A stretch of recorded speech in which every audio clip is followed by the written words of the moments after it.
Bem-vindos a mais um Deep Dive. Hoje vamos mergulhar fundo na mente de um dos autores mais visionários da ficção científica, Philip K. Dick. Ah, Philip K. Dick, um autor cuja vida era quase tão surreal quanto os mundos que ele criava. Para nos guiar nessa jornada, vamos usar trechos da biografia escrita por Emmanuel Carrère. Eu estou vivo e você está morto.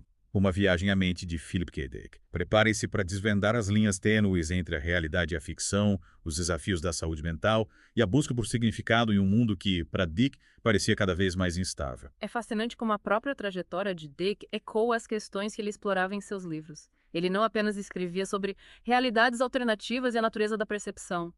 Ele as vivenciava. É mesmo.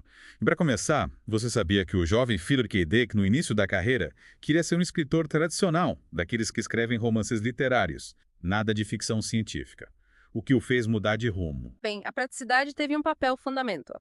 Dick enfrentava dificuldades em manter empregos convencionais por conta de suas fobias, né? E ele percebeu que a ficção científica estava em alta, com um mercado promissor. Viu ali uma oportunidade para aprimorar suas habilidades e se sustentar enquanto buscava realizar suas verdadeiras ambições literárias. Então ele usou a ficção científica como um trampolim. Interessante. E será que já dava para ver nessas primeiras obras a marca registrada do Philip K. Dick? Essa exploração da realidade e da identidade. Com certeza. O próprio Dick disse uma vez que, no início, aceitava escrever sobre coisas mais clichês, como homenzinhos verdes, só para conseguir se firmar no gênero. Mas, mesmo nesses trabalhos iniciais, a busca pela essência da realidade e da identidade já se manifestava. Era como se ele estivesse testando as águas, sabe? Experimentando diferentes formas de abordar as questões que o fascinavam. E essa exploração toma forma de maneira incrível em Tempo Fora do Eixo. E fale sobre o Regal Gunn, o protagonista que vive num mundo fabricado dos anos 50. O Idle Gama acredita estar vivendo uma vida normal num subúrbio tranquilo dos anos 50, mas na verdade esse mundo é uma ilusão, uma construção elaborada para protegê-lo. Ele tem a habilidade de prever onde vão acontecer ataques lunares contra a Terra, e por isso as autoridades criaram esse mundo artificial para mantê-lo são e mentalmente estável. É como se ele fosse um peão num jogo de xadrez cósmico, sendo manipulado por forças que ele nem consegue compreender, né? E o Homem de Terno Verde? Qual o significado dessa figura misteriosa que assombra o Rago? O Homem de Terno Verde representa as rachaduras na realidade que o ego percebe. Ele é um símbolo da verdade que se esconde sob a superfície. Os encontros com essa figura mexem com o subconsciente do Rago, levando-o a questionar tudo ao seu redor. É como se o subconsciente dele estivesse sussurrando: "Ei, tem algo errado aqui, abre os olhos." De arrepiar. E essa temática de realidades alternativas, de questionar o que é real, continua em O Homem do Castelo Alto, outro grande romance do Philip K. Dick. Me fale sobre essa história, onde as potências do eixo venceram a Segunda Guerra Mundial. Em Homem do Castelo Alto, as potências do eixo dividem e controlam os Estados Unidos. Mas dentro dessa realidade, existe um livro, O Gafanhoto Mentiroso, que sugere uma realidade alternativa onde os aliados venceram a guerra. É uma camada de metaficção fascinante, onde os personagens do livro lutam com a ideia de uma realidade completamente diferente. E qual é a mensagem final sobre a verdade e a realidade em Um Homem do Castelo Alto? O final do livro é ambíguo, propositalmente. Dick deixa o leitor se questionando se o gafanhoto mentiroso representa a verdadeira realidade ou se é apenas mais uma camada de ficção. É como se ele nos convidasse a questionar. Será que podemos ter certeza do que é real?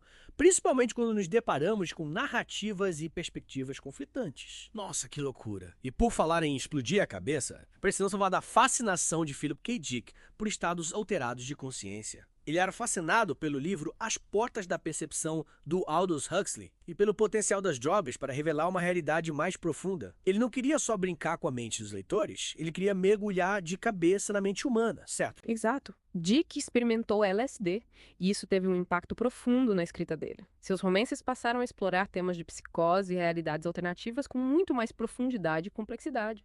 Era como se ele estivesse usando as drogas como uma ferramenta para desvendar os segredos da mente e da percepção. E como essa exploração de estados alterados e misticismo se manifestou no trabalho dele, quais obras refletem essa fase da vida dele? Martin Time Sleep é um ótimo exemplo. O livro mergulha no conceito da esquizofrenia não como uma doença, mas como uma forma diferente de perceber o tempo. Dick introduz a ideia de sincronicidade como uma alternativa à causalidade, sugerindo que os eventos podem estar conectados não por causa e efeito, mas sim por coincidências significativas. Em vez de se perguntar por que isso aconteceu, a gente passa a procurar o significado por trás da coincidência. É como se o acaso não existisse. Tudo está interligado de alguma forma. É exatamente isso, é uma mudança de perspectiva, uma maneira de encontrar conexões no mundo que pode parecer caótico ou aleatório. E essa fascinação pela sincronicidade, combinada com suas experiências com drogas, alimentou o crescente interesse de Dick por temas religiosos e filosóficos. Ele buscava uma fórmula, um segredo por trás da realidade, que pudesse ser acessada através desses estados alterados de percepção. É como se ele quisesse decifrar o código do universo, né? Que fascinante. Mas e o lado mais sombrio dessa busca por uma realidade mais profunda? Os 3 estigmas de Palmer Eldritch parecem explorar essa dualidade. Me fale sobre essa droga sinistra, Shao-Zi, e como ela se conecta às experiências do próprio Dick com LSD. Em Os 3 Estigmas de Palmer Eldritch, a Shao-Zi transporta os usuários para um mundo artificial controlado pelo misterioso Palmer Eldritch. Mas esse mundo está longe de ser uma utopia. É um pesadelo que aprisiona os usuários. É como se o Dick estivesse expressando os seus próprios medos de perder o controle para uma força externa, um medo que ele provavelmente sentiu durante suas viagens com LSD. Então, o fascínio pela realidade mais profunda se transforma num pesadelo de perda de controle. É como um alerta sobre os perigos de se aprofundar demais em certos mistérios. Exato. E Os 3 Estigmas de Palmer Eldritch também explora temas de vício e dependência, que se refletem na própria vida do Dick nesse período.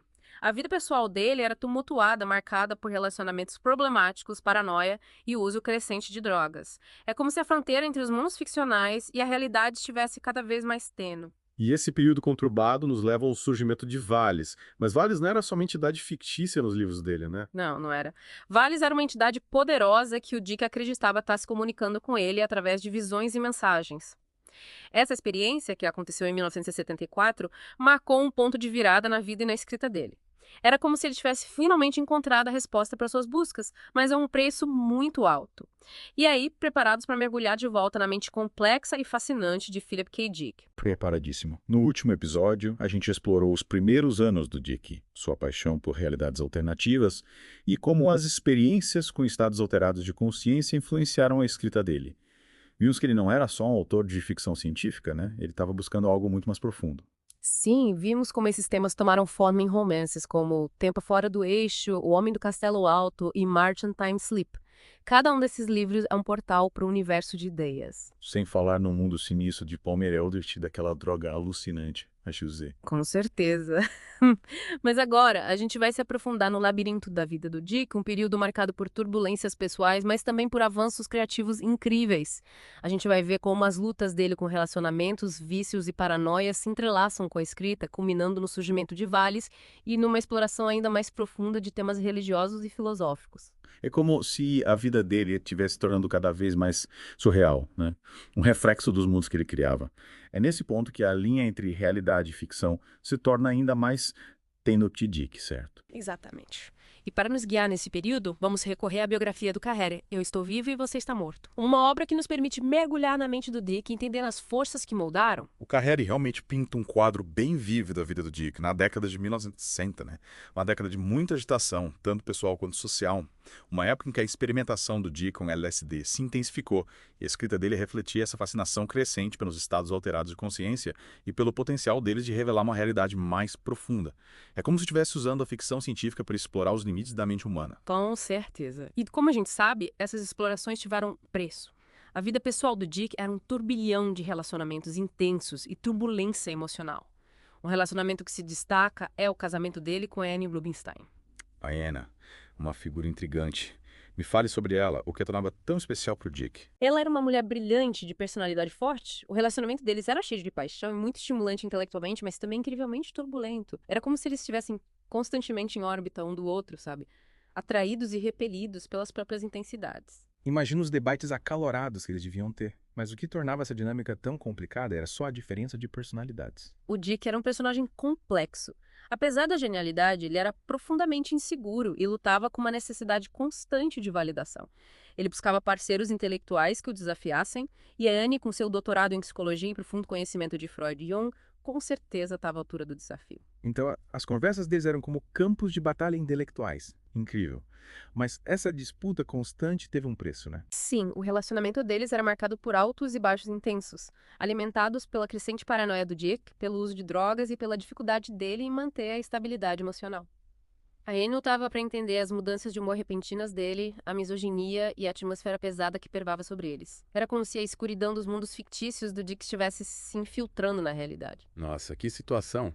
Imagina o impacto que isso teve na Anne. Ela tentava apoiar o Dick, mas o comportamento dele estava cada vez mais imprevisível. Sim, a paranoia dele se intensificou e eventos da vida real, como o roubo do arquivo de metal dele, o sumiço repentino em Vancouver, as crises de abstinência, tudo isso contribuiu para confundir ainda mais os limites entre o mundo interior dele e a realidade externa. Ele começou a questionar tudo, via conspirações e significados ocultos em tudo. É como se os demônios pessoais dele estivessem se fundindo com os temas que ele explorava nos romances. Exato. O medo, a incerteza, a desconfiança, tudo isso se infiltrou na escrita do Dick, criando uma mistura única de ficção científica, filosofia e introspecção psicológica. Os romances dele se tornaram um espelho da alma perturbada dele, e aí surge Valis, mas Valis não era só uma personagem ou um conceito nos livros, né? Era algo que o Dick acreditava ser real. Sim, Valis era mais do que uma entidade fictícia para ele. Era uma presença poderosa que ele acreditava estar se comunicando com ele através de visões e mensagens. Essa experiência, que aconteceu em 1974, marcou uma virada na vida e na escrita dele. É como se ele tivesse encontrado a resposta que tanto buscava, mas a que preço? Depois de anos de experimentação com drogas, paranoia e busca filosófica, o Dick encontra Valis. É como se todos os fios da vida dele tivessem se conectado nesse ponto, e a partir daí o que acontece? Como essa experiência molda a obra dele. Esse encontro leva o Dick a uma exploração ainda mais profunda de temas religiosos e filosóficos. Ele passa a enxergar as próprias experiências como parte de um drama cósmico, uma batalha entre o bem e o mal, a realidade e a ilusão.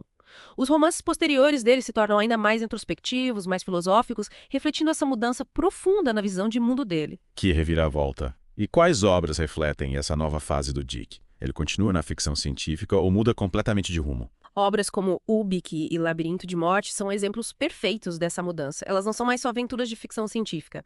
Mergulham em questões existenciais, natureza da realidade, no poder da percepção, na busca por significado num universo que muitas vezes parece caótico e indiferente. Ubik? Que título intrigante! Me fala um pouco sobre esse livro, o que o torna tão especial. Em Ubik, os personagens estão presos num estado de semivida depois de um ataque devastador. Eles são bombardeados com mensagens e produtos que parecem oferecer a chave para a salvação, mas tudo ao redor deles está se deteriorando, se desintegrando. É como se eles estivessem presos num pesadelo do qual não conseguem acordar. É uma premissa bem perturbadora. É como se a realidade estivesse se dissolvendo ao redor deles. Mas e o Ubik? O que ele representa nesse contexto? Ubik é um spray misterioso que parece dar um alívio temporário, mas que também levanta mais perguntas do que respostas. É como uma metáfora para a busca por significado e estabilidade no mundo que desafia constantemente nossas expectativas. Entendi. É como se o Dick estivesse nos dizendo que a realidade é fluida, mutável, e que a gente está sempre buscando algo para se agarrar, mesmo que essa busca seja em vão. Exatamente.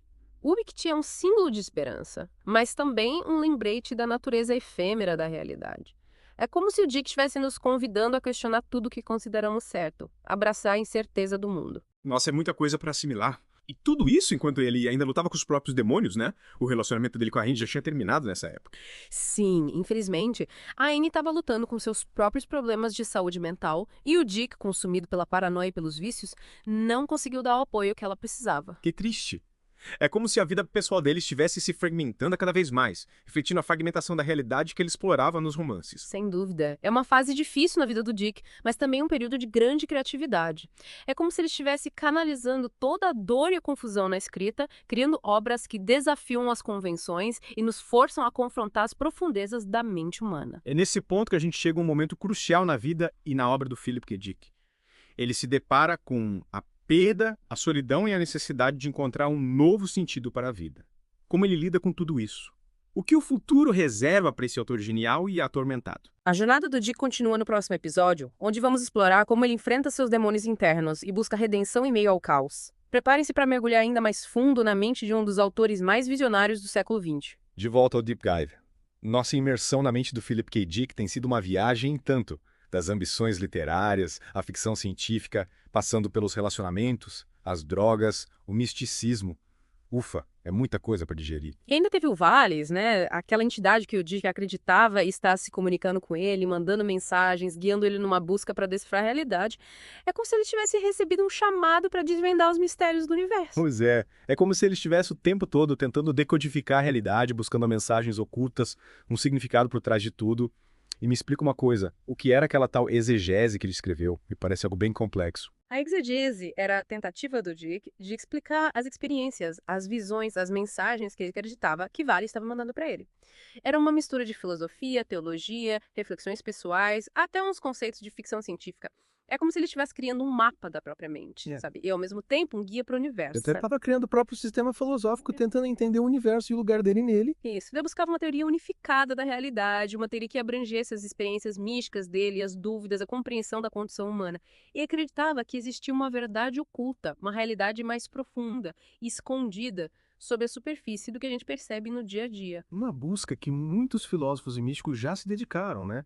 Mas para ele era algo muito pessoal, misturado com as lutas dele contra a saúde mental, os vícios. Ele estava usando a escrita como ferramenta para se entender e entender o mundo. Exatamente. E essa busca aparece nos romances que ele escreveu depois, que são ainda mais introspectivos e filosóficos. A gente vê isso em Ubik, por exemplo, onde a realidade é mudável, instável. Ubik, um dos livros mais famosos dele. Eu li e fiquei perturbado, mas me explica melhor o que acontece em Ubik e como isso se conecta com essa busca do Dick por significado. Em Ubik, os personagens estão presos num estado de semivida depois de um ataque. Eles recebem mensagens e produtos que parecem oferecer a salvação, mas tudo ao redor deles está se deteriorando, se desintegrando. É como se a realidade estivesse desaparecendo diante dos olhos deles. É como se eles estivessem presos num pesadelo, num mundo que está se desfazendo e se agarrando desesperadamente em qualquer coisa. Sim. E essa ideia da realidade em colapso, de um mundo onde nada é estável, reflete a própria sensação de incerteza que o Dick sentia na época. A luta dele para encontrar sentido num mundo que parecia hostil e caótico. E aí, surge o Ubik, né? Aquele spray misterioso que parece trazer alívio, mas que no fundo só levanta mais perguntas. Uma falsa promessa de salvação.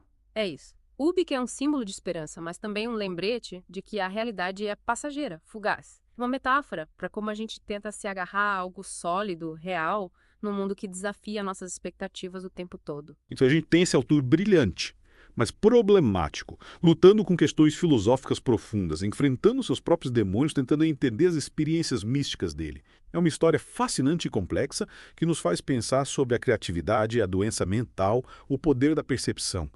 O Dick nos mostra que a genialidade muitas vezes anda lado a lado com o sofrimento. Verdade. E é importante lembrar que o Dick nunca disse que tinha todas as respostas. A obra dele é um convite para a gente explorar, questionar, abraçar as incertezas. Ele nos desafia a pensar fora da caixa, a questionar o status quo, a buscar novas maneiras de entender a gente mesmo e o mundo. E é isso que o torna uma figura tão importante, tão influente. Ele continua nos inspirando a questionar nossas crenças, a ter a mente aberta para o desconhecido, a reconhecer que a realidade pode ser muito mais subjetiva do que a gente imagina. E o mais interessante é como ele usou a ficção científica para explorar esses temas, né? Os romances dele, com as tramas alucinantes, as reflexões filosóficas, se conectaram com uma geração que estava vivendo as mudanças aceleradas do século XX. Ele captou o espírito da época, mas ao mesmo tempo foi além do seu tempo. Com certeza. As obras dele continuam relevantes hoje num mundo onde a tecnologia está cada vez mais misturando a realidade com o virtual. Ele meio que previu muitas das questões que a gente enfrenta hoje, como a inteligência artificial, a vigilância, a manipulação da informação. E o impacto que ele teve na cultura pop, né? Os livros dele inspiraram filmes, séries, jogos, obras de arte. As ideias dele sobre inteligência artificial, vigilância, natureza da realidade, tudo isso faz parte do nosso imaginário. Ele plantou sementes que continuam a florescer na cultura de hoje. Essa imersão na mente do Philip K. Dick foi incrível. A gente explorou a vida dele, as lutas, as conquistas, o legado, uma jornada que nos fez questionar tudo que a gente pensava que sabia sobre a realidade e sobre nós mesmos. É um lembrete de que mesmo em meio ao caos, às dificuldades, o espírito humano encontra maneiras de criar, de se conectar, de deixar sua marca no mundo. O Dick nos ensinou que a busca pela verdade nunca termina e que as respostas mais profundas podem estar nos lugares mais inesperados. E com isso, a gente encerra nossa imersão na vida e obra de Philip K. Dick.